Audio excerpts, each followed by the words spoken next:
Dear students, आजच्या तासाला आपण equations of motion using graphical method यांचा अभ्यास करणार आहोत. तर याच्यामध्ये बघा, equations of motions using graphical method. Newton studied motion of an object and gave a set of 3 equations of motion. 3 equation न्यूटननी फॉर्म केलेले आहेत.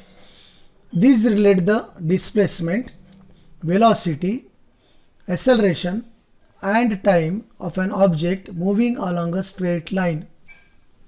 तर यासाठी आपल्याला suppose an object is in motion along a straight line with initial velocity u. आपण initial velocity काय घेतली? u घेतली.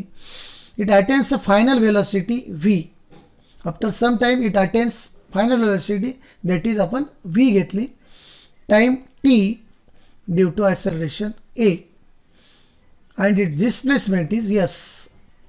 The 3 equations of motion can be written as u initial velocity, v final velocity, t time taken आणि a acceleration आणि s displacement.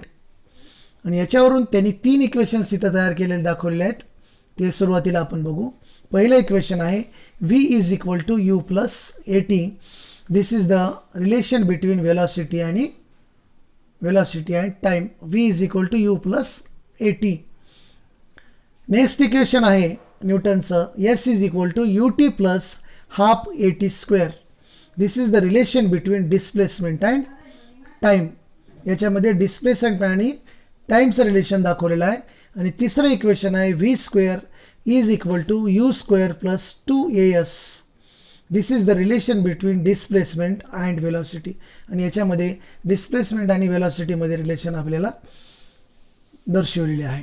Let us try to obtain these equations by the graphical method. आता आपण कॅल्क्युलेशन्सने equations कसे येतात वगैरे आपण बघितलेलं आहे. आता ग्राफिकल मेथडने इक्वेशन्स कसे तयार करता येतील किंवा कसं एक्सप्लेन करता येतील ते आपण बघणार आहोत. सुरुवातीला आपण बघू. Equation describe the relation between velocity and time. म्हणजे पहिलं इक्वेशन, आणि त्यासाठी आपल्याला इथे एक फिगर दिलेली आहे. Figure 1.9 shows the change in velocity with time of a uniformly accelerated motion.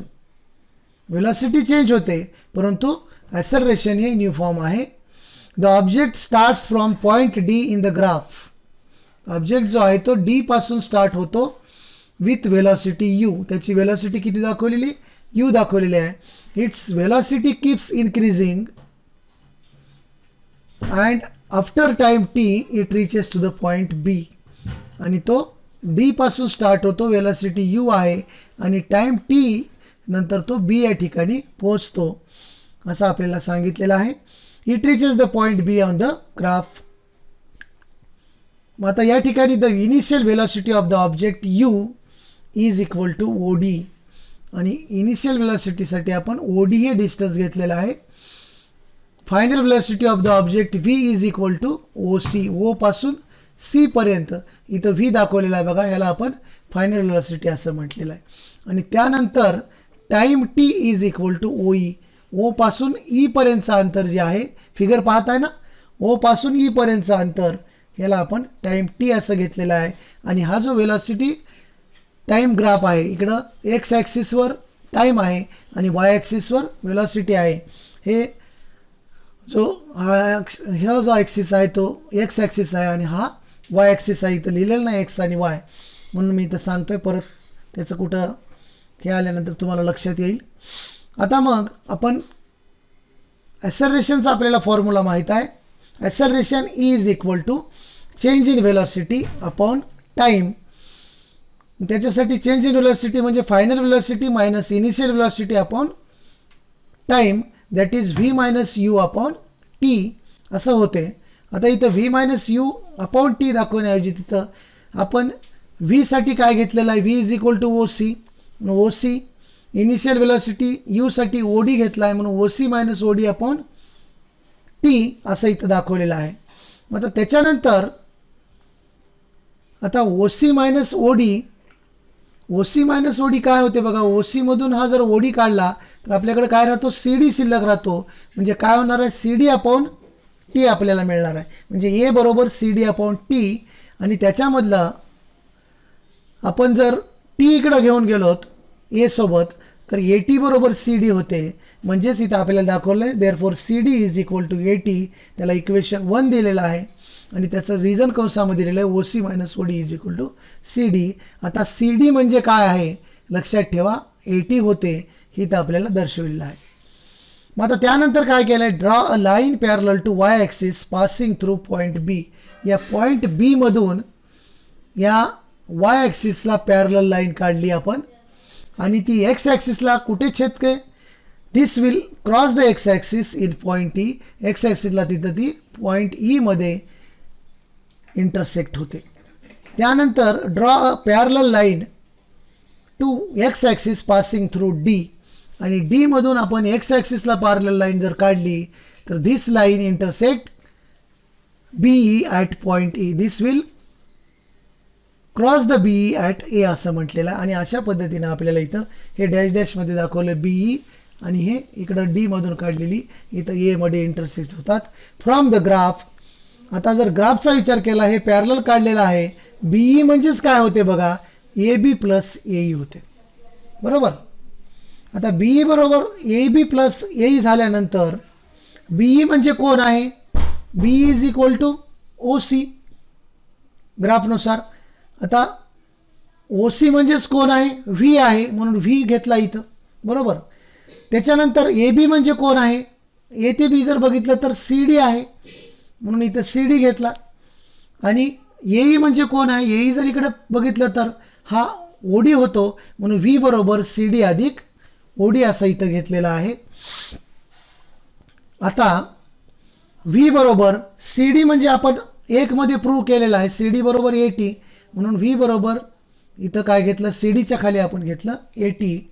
आणि ओ डी म्हणजे कोण आहे, ओ डीसाठी आपण इथं घेतलेलं आहे ओ डी म्हणजे यू म्हणून इथं आपण ठेवू शकतो यू. म्हणून व्ही बरोबर काय झालं, A T plus U, that is V is equal to U plus A T. This is the first equation of motion. अशा रीतीनं आपल्याला हे पहिलं इक्वेशन मिळालं, V is equal to U plus A T. This is the relation between velocity आणि time. हे न्यूटनचं पहिलं इक्वेशन आपण ग्राफवरून एक्सप्लेन केलेलं आहे. क्लिअर. नाव equation describing the relation between displacement आणि टाईम म्हणजेच दुसरं इक्वेशन याच फिगरच्या साहाय्याने आपण एक्सप्लेन करणार आहोत. Let us suppose that an object in uniform acceleration A and it has covered the distance S with time T. आता इथं ॲसलरेशन ए आहे, टाईम टी आहे आणि ऑब्जेक्ट जो आहे तो डिस्टन्स किती करतो, यस करतो, यस एवढं डिस्टन्स तो कवर करतो. From the graph in figure 1.9 the distance covered by the object during time t is given by the area of quadrangle DOEB. आता बघा डी पासून सुरुवात केलं, DOEB एवढं डिस्टन्स तो कव्हर करतो. बघा नीट बघा फिगरमध्ये DOEB अशा प्रकारचा हा क्वाड्रँगल आपल्याला मिळतो.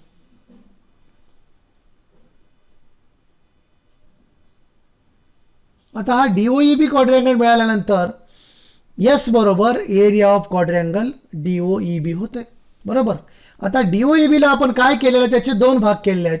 एरिया ऑफ रेक्टँगल DOEA एवढा एक एरिया केला क्वाड्रँगलचा आणि दुसरा एरिया DAE हा ट्रँगल तयार झालेला आहे.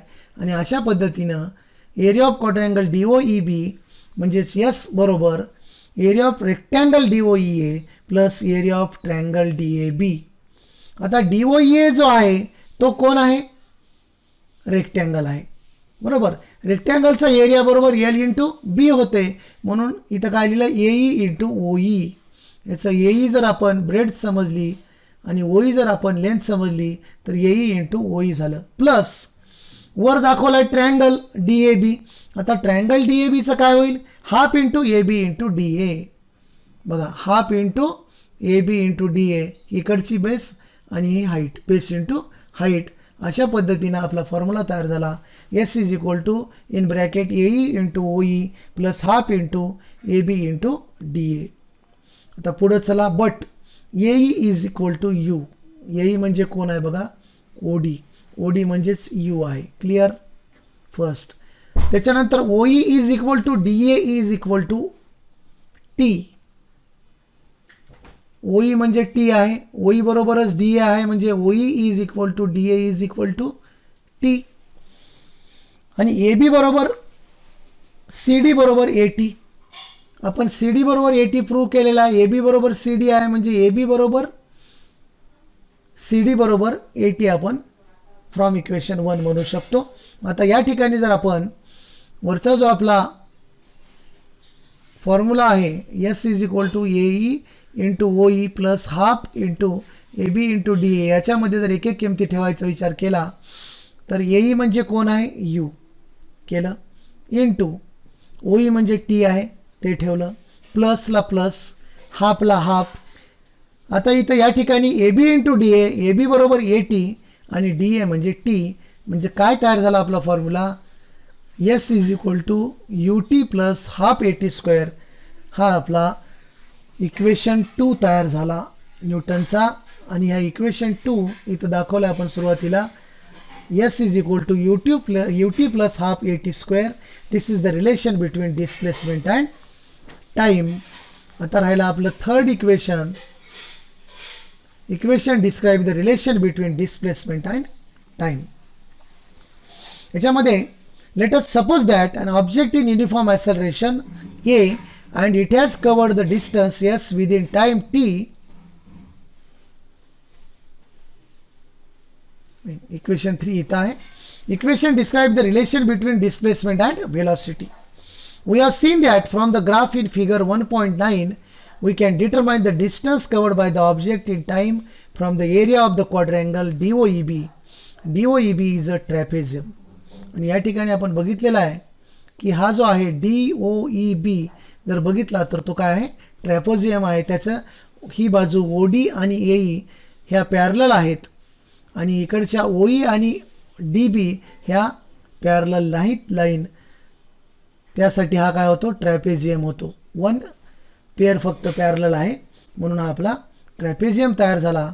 आणि ट्रॅपेजियमसाठी आपल्याकडे फॉर्म्युला आहे S is equal to area of trapezium DOEB is equal to half into sum of the lengths of parallel side. Sum of the lengths of parallel side into distance between the parallel side. या फॉर्म्युल्याचा आपण वापर करणार आहोत. S is equal to half into bracket OD plus B. OD plus B काय आहेत, ह्या parallel side. बघा परत एकदा फिगरमध्ये ही OD आणि ही पूर्ण ही BE साईड या दोन पॅरलल साईड आहेत. म्हणून इथं पहिल्यांदा आपण काय लिहिलं, half into bracket OD plus BE. आणि त्याच्यानंतर distance between the parallel side, या पॅरलल साईडमधलं डिस्टन्स म्हणजेच हाईट ही आहे OE. आणि ती आपण घेणार आहोत OE. आणि त्या ठिकाणी घेतलं आपण S is equal to OD plus BE into OE. But OD is equal to U, BE is equal to V आणि OE is equal to T. ह्या व्हॅल्यू जर आपण इक्वेशनमध्ये ठेवल्या तर आपल्याला S is equal to half into bracket U plus V bracket close into T अशा पद्धतीचा फॉर्म्युला मिळतो. परंतु याच्यावरून आपल्याला थर्ड इक्वेशन मिळालं का, नाही. तर या ठिकाणी आपल्याला काय करायचं मग आता, but we know that A is equal to V minus U by T. Therefore, T is equal to V minus U by A. हे A is equal to V minus U by T. याच्यातलं काय केलं, T इकडे घेऊन गेला, A इकडे आणला, म्हणजे T ची व्हॅल्यू मिळाली आपल्याला V minus U by A. आता ही T ची व्हॅल्यू जी आहे 3 मध्ये मिळालेली आपण जर 2 मध्ये इक्वेशनमध्ये नेऊन ठेवली तर आपल्याला काय मिळते, S is equal to half into bracket U plus V. आता इथं T ची value V minus V U upon A. मग आता S इज इक्वल टू हे हाफचा जो 2 आहे डिनॉमिनेटरमधला इथं 2 खाली आला, A इथं खाली आला, वर काय राहिलं U plus U, V plus U आणि V मायनस U. मग आता V plus U, V minus U म्हणजे V square minus U square होते, बरोबर. आणि हा 2A जर इकडे घेऊन गेला तर 2AS is equal to V plus U, V minus U is equal to V square minus U square होते. आता ह्याच्यामधलं व्ही स्क्वेअर इकडेच ठेवलं, यू स्क्वेअर जर इकडं आणलं तर काय होईल, V square is equal to U square plus 2as आणि this is the Newton's third equation of motion. अशा पद्धतीनं आपण न्यूटनचे तिन्ही इक्वेशन जे आहेत ते ग्राफिकल मेथडनी प्रूव्ह केलेले आहेत किंवा समजून घेतलेले आहेत. अशा पद्धतीनं आजच्या तासाला आपण हे 3 इक्वेशन्स बघितले. आज आपण येथेच थांबू आणि पुढच्या नेक्स्ट लेक्चरमध्ये पुढचा भाग पाहू. थँक्यू.